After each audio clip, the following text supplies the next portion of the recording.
നമസ്കാരം. കേരളത്തിൽ ഒട്ടേറെ കേസുകൾ അന്വേഷിക്കുകയാണ് കേന്ദ്ര ഏജൻസിയായ ഇ.ഡി.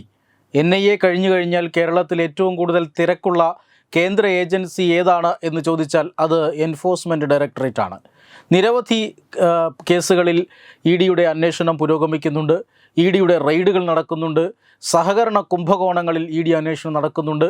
നമുക്കറിയാം, കരുവന്നൂർ ബാങ്കിലടക്കം, കണ്ടല സഹകരണ ബാങ്കിലടക്കമുള്ള നിക്ഷേപ തട്ടിപ്പുമായി ബന്ധപ്പെട്ടുള്ള അന്വേഷണങ്ങൾ ഇ.ഡിയാണ് വെളിച്ചത്ത് കൊണ്ടുവന്നത്. ഈ കേസുമായി ബന്ധപ്പെട്ട പ്രതികളുടെ രാഷ്ട്രീയ ബന്ധങ്ങളെയും ഒക്കെ വെളിച്ചത്ത് കൊണ്ടുവന്നത് ഇ.ഡിയാണ്.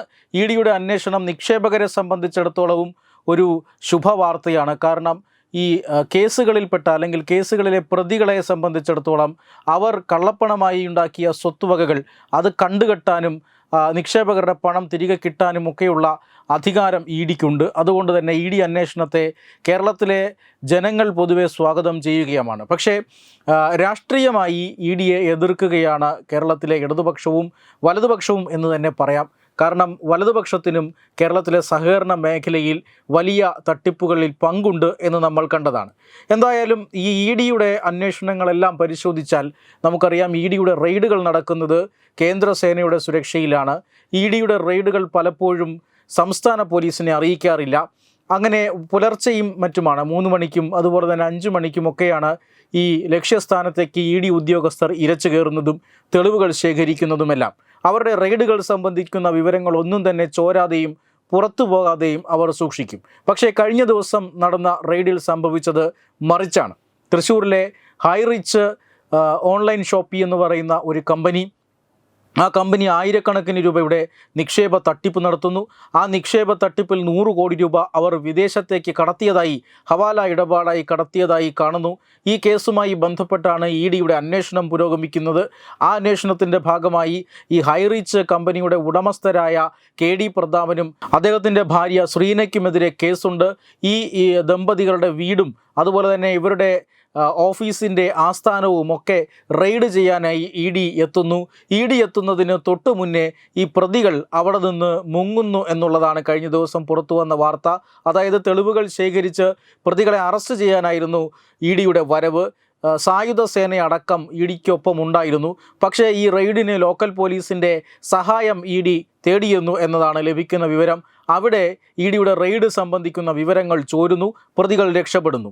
എന്തായാലും കേരള പോലീസുമായി ബന്ധപ്പെട്ട് അല്ലെങ്കിൽ കേരള പോലീസിനെ എന്തുകൊണ്ട്, അതിപ്പോൾ എൻ.ഐ.എ ആയാലും അതുപോലെ തന്നെ ഇ.ഡി ആയാലും ലോക്കൽ പോലീസിനെ അറിയിക്കാതെ കേന്ദ്രസേനയുടെ സംരക്ഷണത്തിലാണ് അല്ലെങ്കിൽ സുരക്ഷയിലാണ് കേരളത്തിൽ ഇത്തരത്തിലുള്ള ഓപ്പറേഷനുകൾ നടത്തുന്നത്? പോപ്പുലർ ഫ്രണ്ടിൻ്റെ റെയ്ഡുമായി ബന്ധപ്പെട്ട വാർത്തകൾ നമ്മൾ പരിശോധിച്ചാലും ഈ റെയ്ഡുകളും പരിശോധനകളുമൊന്നും ഇ.ഡി ലോക്കൽ പോലീസിനെ അറിയിക്കാറില്ല. പക്ഷേ ഈ കേസിൽ ആയിരക്കണക്കിന് കോടി രൂപയുടെ നിക്ഷേപ തട്ടിപ്പാണ് ഈ സ്വകാര്യ കമ്പനി നടത്തിയിരിക്കുന്നത്. ആ കമ്പനി ഉടമസ്ഥർ ഈ കേസിൽ പ്രതികളാണ്.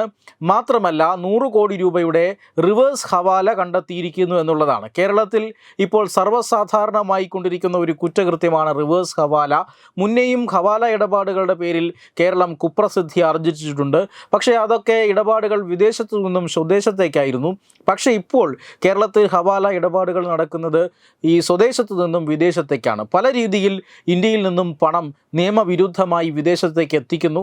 അത് കേരളത്തിൻ്റെ എന്ന് മാത്രമല്ല ഇന്ത്യയുടെ സമ്പദ് വ്യവസ്ഥയ്ക്ക് വലിയ ആഘാതം സൃഷ്ടിക്കുന്നുണ്ട്. ഇങ്ങനെ റിവേഴ്സ് ഹവാലയിലൂടെ വിദേശത്തെത്തിക്കുന്ന പണം കൊള്ളപ്പലിശയ്ക്കും മറ്റും അവിടെ വിദേശ മലയാളികളുടെ ഇടയിൽ തന്നെ വിതരണം ചെയ്യപ്പെടുന്നതായും മീറ്റർ പലിശ നിരക്കിൽ ഇങ്ങനെ വൻതോതിൽ പലിശ ഈടാക്കി നാട്ടിലേക്ക് കൊണ്ടുവരുന്നതായും ഒക്കെ നേരത്തെ തന്നെ ഇ.ഡിക്ക് വിവരം ലഭിച്ചിട്ടുണ്ട്.